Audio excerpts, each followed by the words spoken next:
بسم الله الرحمن الرحيم الحمد لله رب العالمين والعاقبة للمتقين ولا عدوان إلا على الظالمين والصلاة والسلام على أشرف الأنبياء والمرسلين نبينا محمد وعلى آله وصحبه أجمعين. سلام الله عليكم ورحمة الله وبركاته. أهلا وسهلا بكم. Nous poursuivons aujourd'hui l'explication de la leçon numéro 26 dans le Tawhid al-Mutaba'a, dans le suivi du prophète sallallahu alayhi wa sallam. Shir al-Wasabi rahimahullah nous donne une seconde preuve quant à l'obligation de suivre le prophète sallallahu alayhi wa sallam à travers le verset dans Surat al-Hashr, le verset numéro 7, lorsqu'Allah tabaraka wa ta'ala yaqul وَمَا آتَاكُمُ الرَّسُولُ فَخُذُوهُ وَمَا نَهَاكُمْ عَنْهُ فَانْتَهُوا وَاتَّقُوا اللَّهَ إِنَّ اللَّهَ شَدِيدُ الْعِقَابِ. Prenez ce que le messager vous donne et ce qu'il vous interdit, délaissez-le et craignez Allah, car Allah est dur en punition. Ce verset qui se trouve dans Surat al-Hashr commence et nous contextualise la situation. Allah tabaraka wa ta'ala nous dit ما أفاء الله على رسوله من أهل القرى فلله وللرسول ولذي القربى واليتامى والمساكين وابن السبيل كي لا يكون دولة بين الأغنياء منكم وما آتاكم الرسول فخذوه وما نهاكم عنه فانتهوا واتقوا الله إن الله شديد العقاب. Il fait référence et il évoque le butin provenant des biens des habitants des cités qu'Allah Azza wa Jal a accordé sans combattre à son messager et à Allah, et aux proches parents, aux orphelins, aux pauvres et aux voyageurs en détresse, afin que cela ne circule pas parmi les seuls riches d'entre vous. Et là, il nous dit, prenez ce que le messager vous donne, et ce qu'il vous interdit, abstenez-vous-en, et craignez Allah, car Allah est dur en punition. Le début du verset nous parle d'un butin, qui a été récupéré par les croyants sur la tribu des Banu Nadir, qui était une tribu juive qui vivait à Médine, qui prit la fuite lorsqu'elle entendit que le prophète sallallahu alayhi wa sallam se dirigeait vers elle pour se venger de leur trahison. Allah Azza wa Jal, il nous parle d'Al-Fay. Al-Fay, c'est différent d'Al-Ghanima, même si en français nous disons pour les deux le butin, qui est tout le bien matériel qui est récupéré à la fin d'une bataille. Al-Fay, quant à lui, désigne un butin qui a été récupéré sans même avoir eu le besoin de combattre, de prendre les armes. Alors qu'Al-Ghanima, c'est après un combat et elle est divisée par une part ou des parts bien déterminées pour les soldats. À cet instant, lorsqu'ils ont obtenu le fay, ce butin, c'est par la grâce d'Allah Azza wa Jal qui a placé dans le cœur des ennemis du prophète sallallahu alayhi wa sallam une crainte à tel point qu'ils prenaient la fuite lorsqu'ils apprenaient que le prophète sallallahu alayhi wa sallam allait arriver vers eux.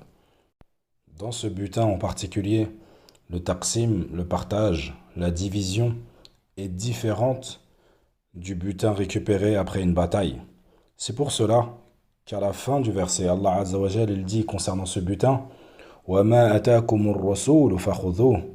Ce que le prophète, le messager vous donne et ce qu'il vous interdit, délaissez-le. Les savants de l'islam ont pris ce verset comme preuve et l'ont considéré comme une preuve générale pour l'ensemble de notre religion. C'est-à-dire, tout ce que An-Nabi sallallahu alayhi wa sallam nous a ordonné ou conseillé dans les sunan à faire, dans les règles, nous devons les appliquer et les pratiquer selon notre capacité.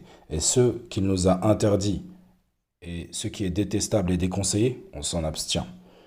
Mais voilà, certaines personnes ont plutôt dit ce verset ne concerne pas la sunna du prophète sallallahu alayhi wa sallam, ne concerne pas les obligations du croyant qu'il doit appliquer au quotidien. Ce verset concerne le butin, et pas n'importe quel butin. C'est le butin qui a été obtenu sans combattre. Donc eux se sont concentrés sur la cause de la révélation du verset, et ont oublié le sens général du verset. Et ils ont considéré que ce verset n'avait aucun lien avec la sunna et la législation de l'islam. Ils disent, ce verset n'a aucun lien avec les règles, les ordres, les conseils. Absolument aucun, voire même avec les interdits. Mais seulement, il est propre au butin. Ce qu'il te donne du butin, prends-le. Ce qu'il t'interdit, délaisse-le. Mais à cela, nous répondons à cette ambiguïté. أن العبرة بعموم اللفظ ليس بخصوص السبب. Ce qui compte, la leçon à tirer ici, est le sens général du texte et non pas la cause du texte, la cause de la révélation.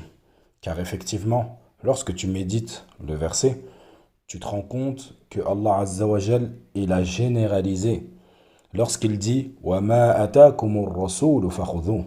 Et ce que le messager vous donne, prenez-le. Tout ce que le messager vous donne, prenez-le.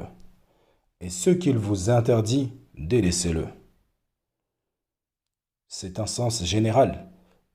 En cela, nous avons Ibn Mas'ud, radiallahu an, un compagnon honorable, un savant parmi les savants de l'islam, qui a vécu à l'époque du prophète sallallahu alayhi wa sallam. Et il a compris de ce verset et il l'a pris comme preuve dans son sens général. Il est rapporté un hadith au prophète sallallahu alayhi wa sallam عن عبد الله بن مسعود رضي الله عنه قال لعن الله الواشمات والمستوشمات والنامصات والمتنمصات والمتفلجات لحسن المغيرات خلق الله تبارك وتعالى. Lorsque Abdullah ibn Mas'ud, il dit qu'Allah maudisse celles qui font les tatouages ainsi que celles qui se font tatouer, celles qui se font épiler les sourcils et celles qui se font limer les dents par coquetterie, altérant ainsi la création d'Allah tabaraka wa ta'ala. Il dit cela à une femme qui se faisait appeler Ya'qub, qui était une lectrice du Coran, c'est-à-dire qu'elle lisait énormément le Coran, elle le méditait, elle lui reprocha ses dires et elle lui dit « Pourquoi dis-tu cela ?» Abdullah ibn Mas'ud lui dit « Comment ne puis-je pas maudire celles et ceux que An-Nabi sallallahu alayhi wa sallam lui-même a maudit, alors qu'il est inscrit dans son livre, c'est-à-dire le Coran. » Elle lui dit « Par Allah, j'ai lu ce qu'il y a entre ces deux planches, en parlant du Coran, et je n'ai rien trouvé de tel, aucun verset stipulant cela. L'interdiction de s'épiler et autres, et la malédiction surtout, pour ceux qui tatouent et ceux qui se font tatouer. » Ibn Mas'ud radiallahu anhu lui dit « Si tu avais véritablement lu, tu l'aurais vu. » Et il lui rajouta « N'as-tu pas lu la parole d'Allah lorsqu'il dit « وَمَا أَتَاكُمُ الرَّسُولُ فَخُذُوهُ وَمَا نَهَاكُمْ عَنْهُ فَانْتَهُوا » Et elle lui répondit « Naam, j'ai bien lu ce verset. » Et là, Ibn Mas'ud lui dit « Certes, j'ai entendu le prophète d'Allah sallallahu alayhi wa sallam dire « لعن الله الواشمات والمستوشمات والنامصات والمتنمصات والمتفلجات لحسن المغيرات خلق الله. » Qu'Allah maudisse celles qui font les tatouages, ainsi que celles qui se font tatouer, celles qui se font épiler les sourcils et qui se font limer les dents par coquetterie, altérant ainsi la création d'Allah. À travers la manière dont Ibn Mas'ud radiallahu anhu a ramené sa preuve pour justifier l'interdiction de cela, il a employé le verset que nous avons cité précédemment. Et cela nous indique et nous montre qu'il est autorisé et même reconnu et recommandé que les versets généraux ont un sens général et sont appliqués dans des situations générales. Et donc, ce que An-Nabi sallallahu alayhi wa sallam a conseillé à sa communauté, a recommandé à sa communauté, nous le prenons selon nos capacités. Et ce qu'il nous a interdit et déconseillé, on s'en écarte. Les savants de notre époque ne cessent d'utiliser ce verset comme preuve générale. Et subhanallah, tu entends certains croyants s'autoproclamer de la science. La plupart d'entre eux n'ont jamais véritablement étudié, ils ont seulement été autodidactes.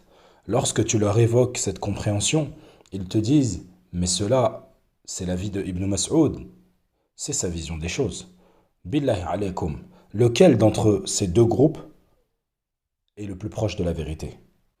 Est-ce la vie et la vision d'un compagnon noble qui a accompagné le prophète sallallahu alayhi wa sallam, a entendu directement du prophète sallallahu alayhi wa sallam, plus de 70 sourates, qui fait partie des jurisconsultes de la Ummah, à tel point que Ibn al-Khattab radiallahu an, l'a mis et l'a placé comme gouverneur aux gens de Koufa. Et il rentrait tellement auprès du prophète sallallahu alayhi wa sallam que les croyants pensaient qu'il faisait partie de la famille du prophète sallallahu alayhi wa sallam. Ou bien un homme parmi les hommes qui n'a rien vécu, si ce n'est sa petite vie qu'il vit aujourd'hui, en 2021 ou en 2022, et qui prétend la science. Et subhanallah, cette chose-là, nous pouvons l'appliquer sur plein d'autres sujets. Sur le sujet de la musique, sur le sujet de l'usure. Combien aujourd'hui disent tel imam a dit que c'était autorisé, tel imam a dit que tu pouvais faire l'usure pour ta maison, si c'est pour vivre dedans. D'autres disent la musique, tant qu'il n'y a pas d'insulte, nous avons droit. Si c'est pour un mariage, nous avons droit. S'il n'y a pas de mots grossiers. Alors que subhanallah, lorsque tu leur dis Ibn Abbas, Ibn Mas'ud et d'autres, des grands compagnons, ont interdit ces choses, ils te disent oui, mais le shir nous a dit que c'était leur avis et qu'il y avait d'autres avis. Allahu Akbar. Billahi alaykum. Lequel de ces deux groupes est le plus proche d'être sur la vérité? Le groupe de ceux qui ont vécu avec le prophète sallam, qui l'ont vu marcher, qui l'ont vu sourire. Lorsqu'on évoque dans un hadith que le prophète sallam s'est énervé, ils ont vu comment il s'est énervé. Ils savent à quel degré. Lorsqu'on dit que le prophète sallam a saigné, ils savent à quel point il a saigné, et ainsi de suite. Et ces gens-là t'expliquent ces versets. Et ces versets qui ont été expliqués par ses compagnons ont été acceptés par les salafs, les pieux prédécesseurs, et surtout acceptés par qui? Par le prophète sallallahu alayhi wa sallam lui-même. Ou bien ce shir qui vient dans un programme télé ou autre, sur les réseaux sociaux, et tu ne sais réellement de son cursus absolument rien, ni véritablement son abnégation à vouloir rechercher la vérité et à vouloir la propager, et qui se permet de dire ceci est la vie de Ibn Abbas, ou ceci est la vie de Ibn Mas'ud, ou encore de Abu Bakr, ridwanullahi alayhim ajma'in. Selon vous, qui est le plus proche d'avoir la bonne compréhension? Celui qui a vécu la révélation, qui a vécu avec le prophète sallallahu alayhi wa sallam, celui que nul autre parmi nous n'a pu voir, ses silences, sa prise de position, sa façon de s'asseoir, sa façon de donner, ou bien celui qui est dans sa bibliothèque, a lu quelques livres et a prétendu la science, et puis il l'a distillé.